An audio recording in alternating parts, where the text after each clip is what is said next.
was real representation there, not just changing of a skin tone on a character. Yeah. Or like having an afro on top of their head instead. Like, it doesn't make that person represent them.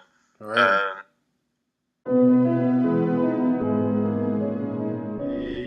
Mastermind family, welcome back to the show. I am your host Jojo, and today's Artist Motivation, where we bring on the hottest and latest artists and allow them to provide insight and help you grow as an artist and inspire to create amazing content. And today's special guest is Steven Bristow. Steven, how you doing? Welcome to the show.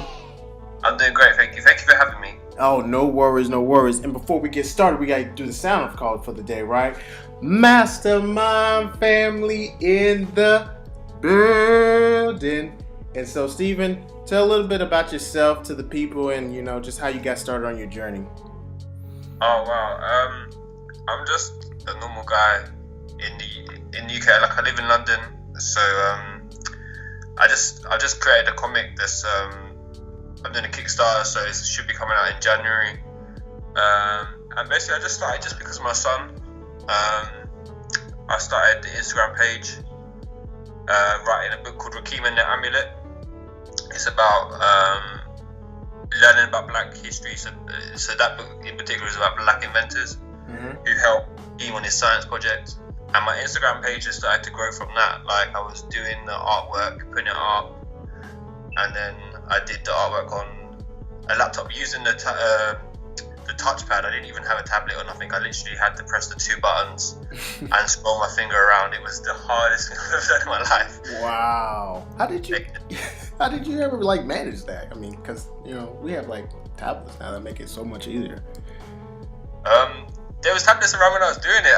I couldn't afford one, so I didn't really know about it. So I just persevered and thought that, wow, this is a really hard thing. How did they get this done in a few days?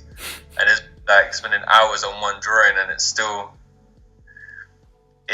not what it is now. Yeah. So I think people probably was like, wow, this guy's actually doing it like this. And then people were like, I started getting commissions for logos.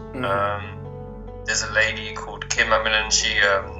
She commissioned me to do re-illustrate a book for her. So she had a book illustrated.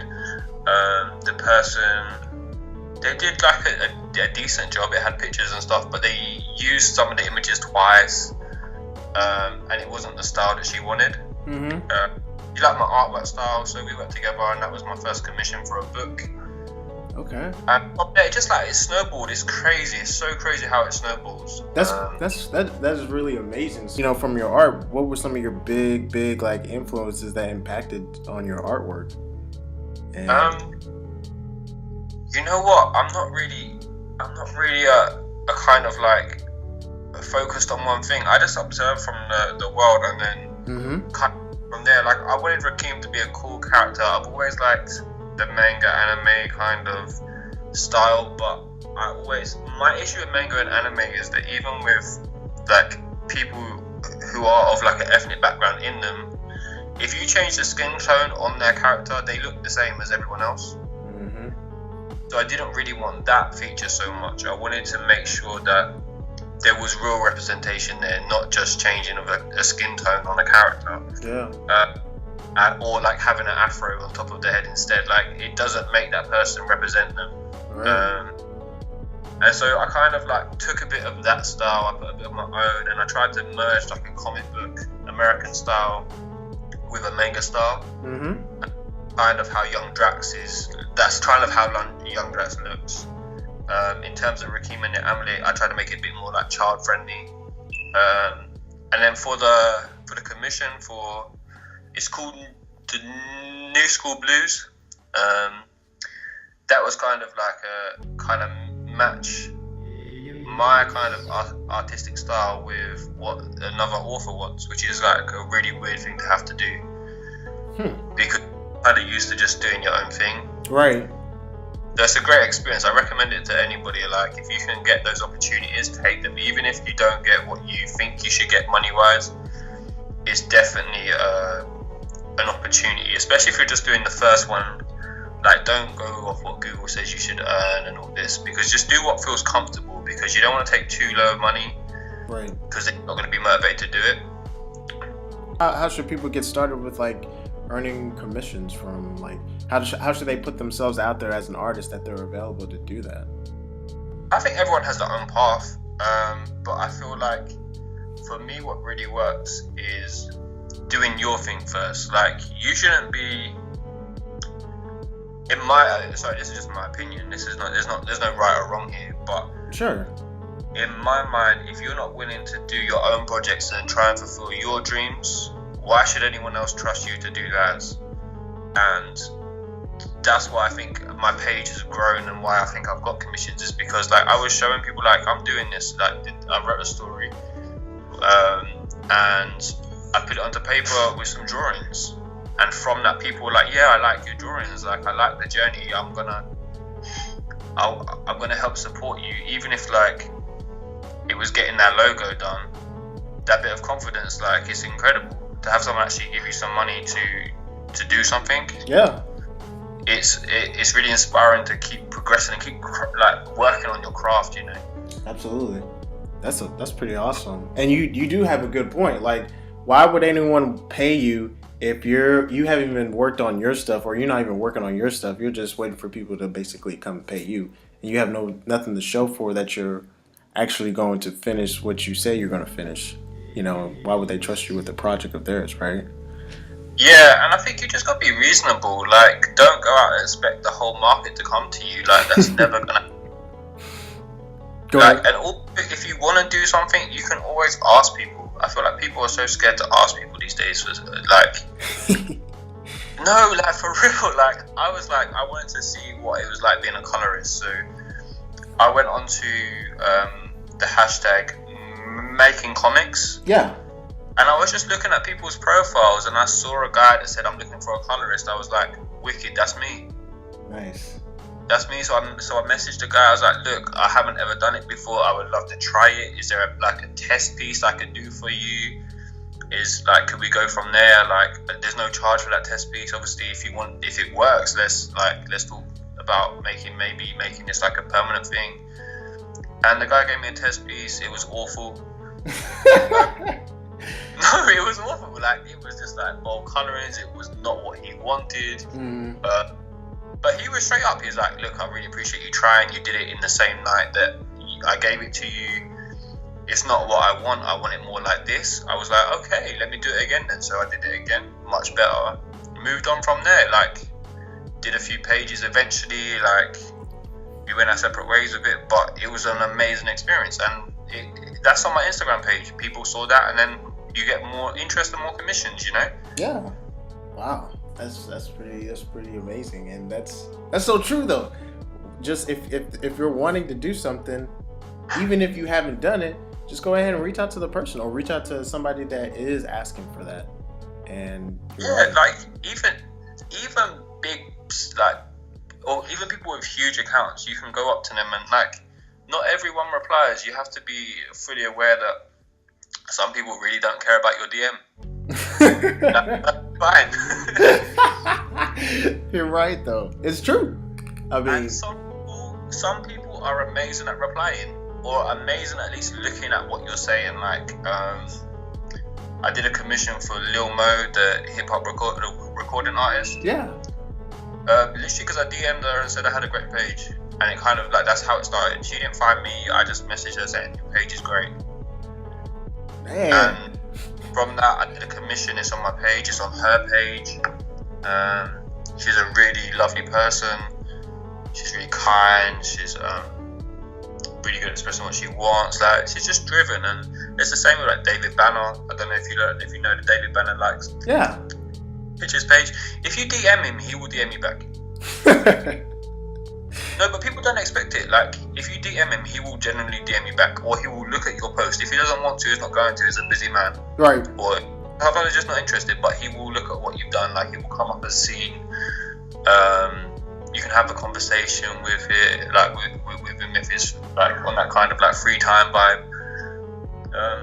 But yeah, there's stars out there that will talk to you. And like the post from Lil Mo, on her page, you got like 7,000. On mine, it nearly got 800 likes. But But from that, I got 2 commissions. Do you know what I mean? So right, and it just that that means that's how badly you want it, right? I mean, you're not worried about whether they're gonna say no or yes. You're just, I'm out there. I'm putting myself out there. I'm asking these people, if they're willing to, take a chance with me, and if they do, that's great. And if they don't, it's not a big deal. I'll just move on. I work in a school. This isn't my profession. Like, from my page, you can see it's not my profession. Right. Could be my journey. In 2 years, I hadn't ever drawn on a computer before. That is crazy. And I went from writing my own book in pencil to then doing it on the touchpad. So then when I got my first commission, I definitely bought myself a tablet because there was no way on earth I was doing that again. And then the first book, I'm proud of it. But compared to where I am now, if I went back, of course it would be a million times better. But you've got 2 years of experience on a tablet with that now. That's crazy. So, I guess, since art is not your full-time thing, what is your full-time thing? I work in education. I work in a school, doing mentoring, and I have a stammer, by the way. So if I'm struggling with a word, that's just because of that. I just mentor some students at the moment. I want to do some teacher training.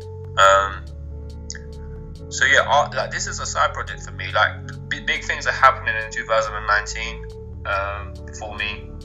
They're happening already. I've had a couple of meetings, which things are looking really up. So that's a real positive. But this is not a full-time thing yet. It's just me going chasing a dream. That's awesome. And so, I guess, where do you see yourself taking this? If you don't mind me asking. I want a publication company. I want to be a publisher. Really? Why is that? Because you know what? Sometimes, so I don't know, have you ever tried to publish a comic? Yes, I've published a comic. No, but did you self-publish or did you go through a company? No, I self-publish. Of course, right? Because how hard is it to go through a publishing company? It's pretty tough. It's pretty tough, right? And you get a lot of rejections, and you get a lot of doors are closed automatically because you haven't got the first 3 issues covers done because you worked so hard on issue 1. And there's a reason for that. Don't get me wrong. Like they're trying to cut out the people that haven't foreplanned. Like, it's a 10 issue comic, and you've only thought of issue 1. Like, you've got no story arc. Like, they make you think about that, right? Right. No, that's swamped. That's swamped with submissions every day because they're so big. What I want to do is to be able to be in a position where I can be okay, well, we can get this done. We can, I want to be able to help people like yourself, myself, who have a dream and they have a really good idea, and they just need someone that's been through it, even if they don't know everything, to go on that journey together. And I think that's a beautiful thing, especially if I can help younger people or even older people that just never got that chance. I think it's time to give back as well. I think we need to come up together and learn from each other's experiences. So if I can get that going, I can get a few books out, I can get this Young Drax comic flying, then I'll put myself in a position to help others to do the same thing. And obviously, working together, it means everyone gets something, Absolutely, and that's kind of that's the vision really for Mastermind Comics. That's really cool that you're doing that too. I think that's really amazing because you'd be surprised, man. There's that, with all these artists out here, and this is just theory, it makes no sense that no one could, or that everyone couldn't just come together and we could actually make something that's even bigger than Marvel or DC or whatever. I mean, it can be that multiverse, but I think a lot of people are just kind of, stuck in one position in the sense, I just want to worry about my stuff, my stuff only. 100%. And it's really a selfish thing, and it's kind of we could do so much more if we just come together. But I think we're taught that mentality from a young age. And I think society is a way where what we're shown on TV is all the glitz and glamour, and we're not shown the hard work and the groups of people that go into making something. When you hear someone on stage win an award, the list of thank yous is quite long. Right. Yeah, it's true though. The list of thank yous is really long, and you're standing there they just need to finish this. But those thank yous are the people that made them. Correct.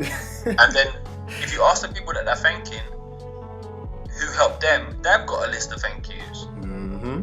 So now let's look at the massive picture. You've got a whole massive group of people to make this one person a star. It takes a lot. Think about that, because we see the glitz and glamour of the person in the mansion that's probably not even owned in the mansion. They're probably living beyond that means to portray a lifestyle that we expect them to have because they're in the limelight. Like, right. We're delusioned a lot of the times, I think, and I think we just need to refocus what we're doing and work together. Like that's my dream, and I know like you doing this. I'm so grateful for inviting me on the show in the first place and helping me to get my story out there and why I'm doing it. But my story is really easy. I'm doing it for my son. Like, tell me a little bit about that. Like, how come you're doing it for your son? Like, that's really important. If you don't mind going into detail about that. So, I'm white British, so I could walk into a bookshop when I was young, and I could see people that look like me everywhere.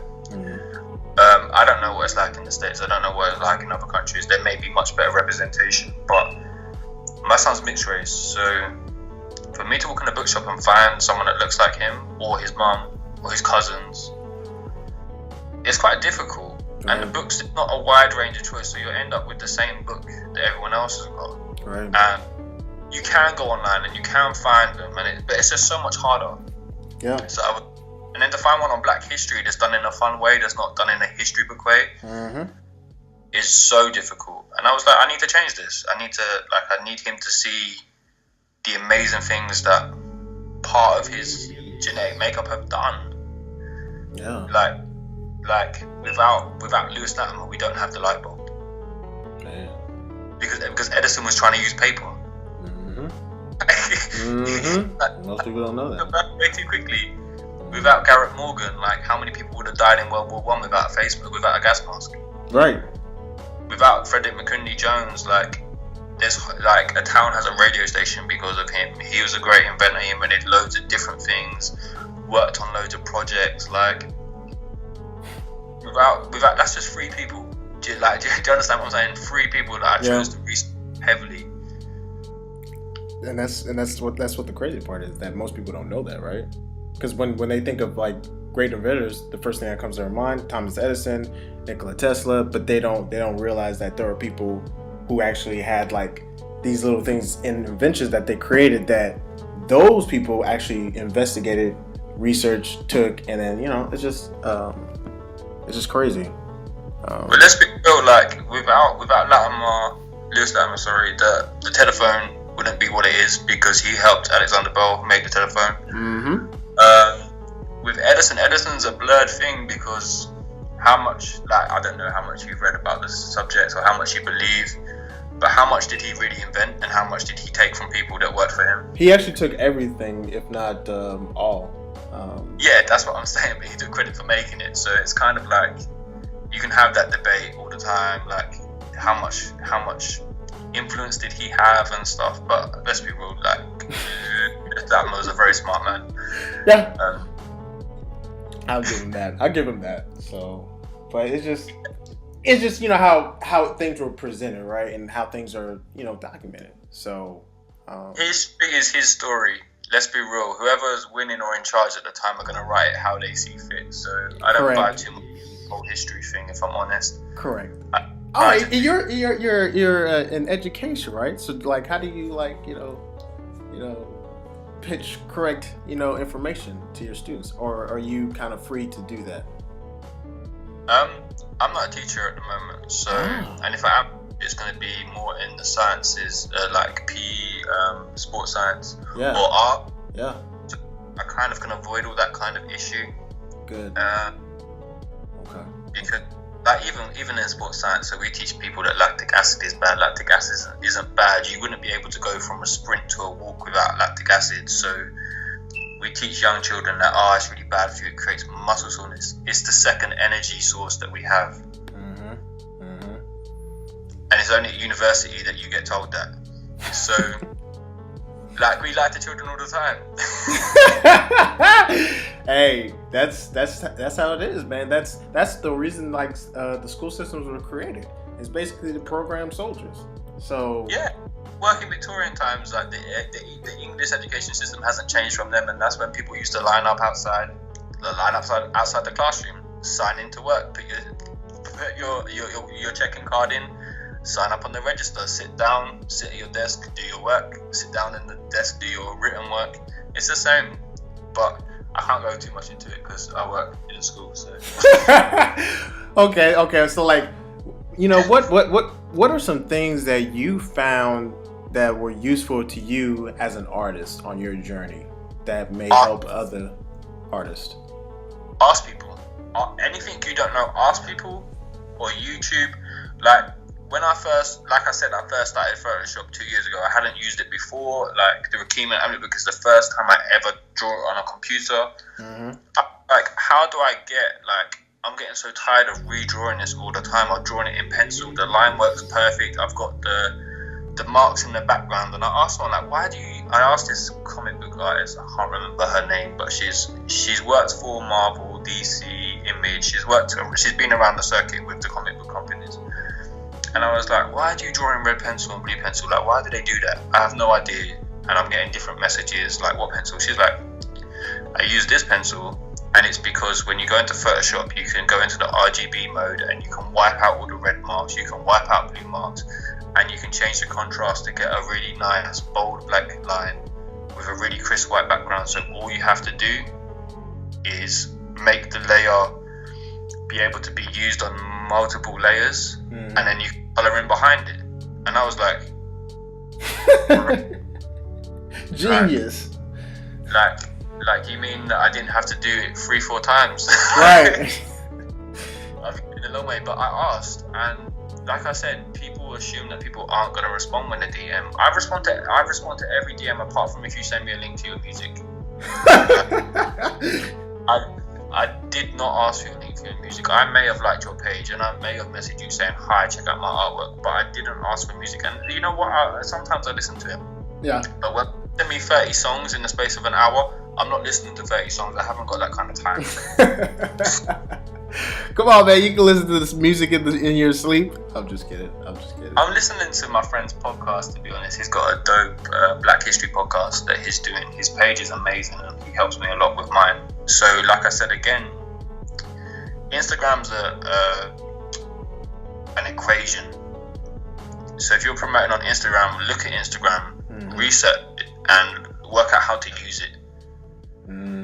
So, would you say, like, you know, in the means of how you promote your work and get your work out there as an artist, you use Instagram, social media, YouTube? Like, how do you do it? I swear to God, I'm like the luckiest person on the planet. I've had maybe 10 commissions plus. I've earned a bit of money on my commissions. Like I did a comic for the Band of the Hawk. First comic I ever did, inspired me to do Young Drax, and that was literally through Instagram. I don't use any other platform, and I really should. But I mean, if it's working. Yeah, but here's the thing, like, it shouldn't be really. Like, look at how many people have YouTube, social media, everything. Like, I don't. I literally just have Instagram because I'm a bit of a dinosaur, if I'm honest. I don't know how to use it now. My friend had to show me how to use Google Drive. Wow, really? Like, I'm 30. I don't know how to use my phone. Really? Yeah, I'm not like a technological guy like that. Like, everyone's like, yeah, but you use your technology to do your drawing. I'm like, yeah, I open my computer, I click on Photoshop, and I draw on there. And everything else, I ask for help. And YouTube, learn on there. But yeah, like, this is what I'm saying. So 2019 has got big things. I'm going to use more social media. I'm going to teach myself how to use it. But I feel like if you're gonna do this as a thing for you as a side, just be real honest and upfront and try to show your work. Use Instagram for what it is. Like, it's a way of making people waste time. What do you mean by that? Instagram, it's like TV, social media, TV. Like, it's a way of giving you adverts and your time. Like, I don't own a TV because there's nothing I want to watch. I've got nothing against people that want to watch stuff, but Right. the main difference between CEOs and the rest of the workforce is the fact that they read over 48 books a year on average. Yeah, absolutely. You haven't got to read those books if you're watching TV. Correct. Like, you need, like, social media is a great way of linking to people, but use it for that. Use it for a purpose. Use Correct. it for, I'm providing you some content to entertain you and but also, like, there's people out there that are writers. Mm-hmm. Like, you want to illustrate, why are you not on hashtag author? Mm-hmm. Going through liking and communicating and talking to authors. Mm-hmm. Mm-hmm. Because an author will eventually need a book cover. Yep. 100%. But people don't want to do the small talk, to talk, how you are, you know what, I've really liked your page. And generally, I don't talk to people, and if I don't think the project is, like, worth it, I'm not going to, like, just talk hot air to people, because I'm not going to be inspired to do the best work for them. Yeah. Yeah. But when you see a page you like, comment on that page, give something back, even if they don't like you back.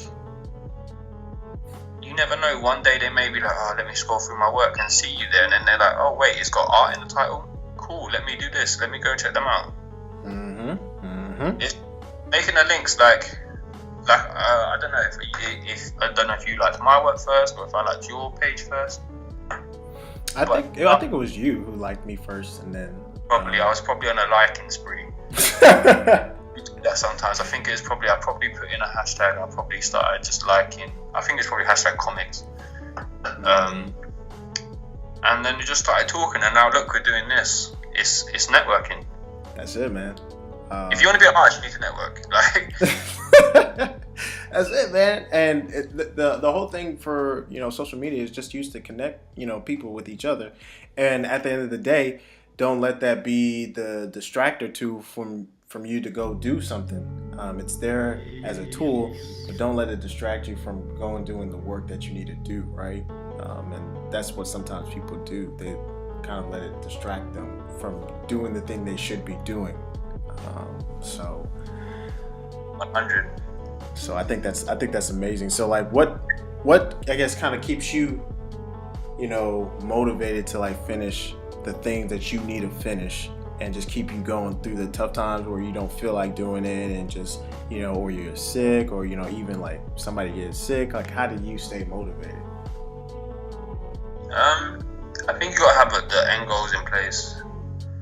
Like, so my thing is like, right now I've got to do the Young Drats comic. I've got to get this Kickstarter going. So if people like the idea, please go onto my page and please like click the link in underneath the bio on the website. That takes you straight to the Kickstarter. Mm-hmm. I think it's like $1, $2 post. Like, it helps along the way. But I've got a deadline for that, and if that doesn't work, I've still got to get the comic published, because I've agreed it in 2 shops, 2 comic book stops, and one's quite a big one in London. So I need to be able to print it no matter what to get it into there. Because you can't do it, And I think that sometimes you just have to see it as dedicate a certain time of your day. Like, I go to work, I come home, I look after my son, and then from 8 o'clock till 1 o'clock in the morning, I'm drawing. Ooh. So I grind, just grinding. Dedication, that's what it is, man. People always say they don't have time, but I'm like, well, what are you doing from like 5 to 2 in the morning, right? Yeah, like, I used to work nights, so I used to do it in there, but now I'm working in school. Like, I wake up at 5 or 6 o'clock sometimes. Get ready, get my son ready, take him to nursery, bam, work, come back. That time in the evening when everyone else is chilling, watching TV or doing stuff, not everyone, but a lot of people, you can be way more productive. Correct. You're just going to work, man, and working on your dream. So, like, you must be working overtime and stuff, because I know that if you're editing video and stuff, it takes a long time. It does, man. It does, and that's not the only thing. I mean, when you're working on your own comic, and then you're also working with other artists, and then you're working on different shows, I'm up to like 3 in the morning, man. And then I still get up at 6, sometimes 5, and go to work the next day, man. So, and that's it, man. Right, but no one. But how many people actually recognize how much work you put in? That's the other thing. They think that the video just pops up by magic. Sometimes, I swear. I mean, let it be. People will realize the dedication, over time. So. Yeah, but like I just want to say, like the way you edit and stuff, your videos and stuff, they're all really professional, and it's one of the reasons why I was like, yeah, I want to do this, because I can see you're on your grind and you handle things professionally, which is a great inspiration. Like you say things that drive you as well, other people that drive you. So when I'm saying I'm asking for help, I see what they're doing, and I'm like, cool. I want to be in that position, like. There's people who have way better artwork on their page and way less likes and follows. Do you know what I mean?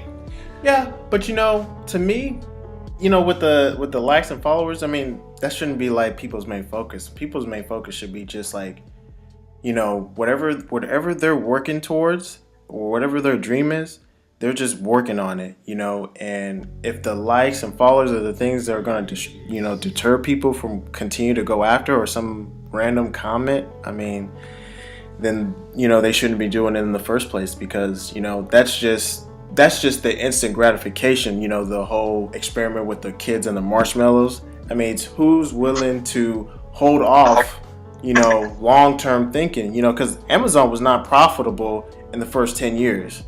It was losing money. And that's long term, before, after that, then everybody's like, oh yeah, Amazon's the greatest company in the world. Well, did you know the first 10 years, it was not a good sign for them, I mean, it's just long term thinking versus short term thinking, likes and followers are just short term. It's, what it is that you see at the, kind of like the full picture of what you want to actually accomplish with what you're doing. So whether it's a full-time artist or being, working with different artists, or whatever it is, that's what that should be driving people, and that's what they should focus on, not the likes or followers. I don't know about you, but that's kind of how I look at it, if that makes sense. I don't necessarily like. I'm not like counting. I'm not follow counting, but I do appreciate comments. Absolutely. And because let's be real, so if you have 10,000 followers, your reach is about 1,000 people. Right. And so if you have 10 comments on there, then you've got 10 people that are engaged. Correct. Because happy like what they like, because they feel like it's courtesy. Yeah. You see what I'm saying? So if I know I've got 10 people that are commenting and you can communicate with and stuff, I think that's the most important thing. I think that's what people need to focus on a bit more. Like, who's engaged with you? Even if it's DMing you and stuff. Like, I value that a lot more. Yeah, that's true. I mean, you should always, like, the people who are actually taking the time to, actually look at your stuff, genuinely compliment, something, or comment something about it. You should always take the time to do the same back, in the sense of respond to them, don't ignore it. I mean, if you're gonna ignore that when you have a small engagement, so why should anyone engage with you when you have a bigger following? I mean, that makes no sense. Yeah, 100. So that's awesome that you I'm glad you actually said that. That's pretty good, man. I guess. Before we kind of close out, there's 2 questions that I had. So, tell us a little bit about the Kickstarter, and just give us more information about the comic and what the people should expect, and just kind of what your goal is for that. Well, my goal is, I've got a target. I'm not looking to make thousands and thousands of pounds. The target is 550 pounds. So I'm not sure what that works out into dollars. It's probably around 600 and something. And basically all that does is it sets me up to be able to print the comic, to get the badges, the bookmarks, to get it posted to people if they're getting the physical copy, and also it allows me to do the website, and it also lets me secure future comics, because so the comic itself is about a group of young people who live in London and are affected by gentrification. Mm-hmm. Obviously, There's underground stuff going on, so it depends if you like conspiracy theories or not. It's not based on them, but it's got a hint of that. So there's the 13 families are kind of involved in it. I saw that. There's organ harvesting going on in the comic, and it's trying to stop that. Again, the effects of gentrification, and like it says young Drax, so the name Drax kind of bringing Dracula. But I don't want to give too much away, but it's not the vampires that you know. Like, I've redone the vampire, the whole story of it, like, without giving too much away. It's completely different to the ones you would have heard of. Okay. So yeah. Okay. Much away. You read it. Okay. That's good enough. Kind of like a little snippet of it, and appreciate you doing that. And I guess, what are some final words of wisdom you would like to impart on the show, man? Just don't be afraid to be yourself and talk to others, to ask questions about things you don't know. There's no harm in not knowing something and asking someone that you think does.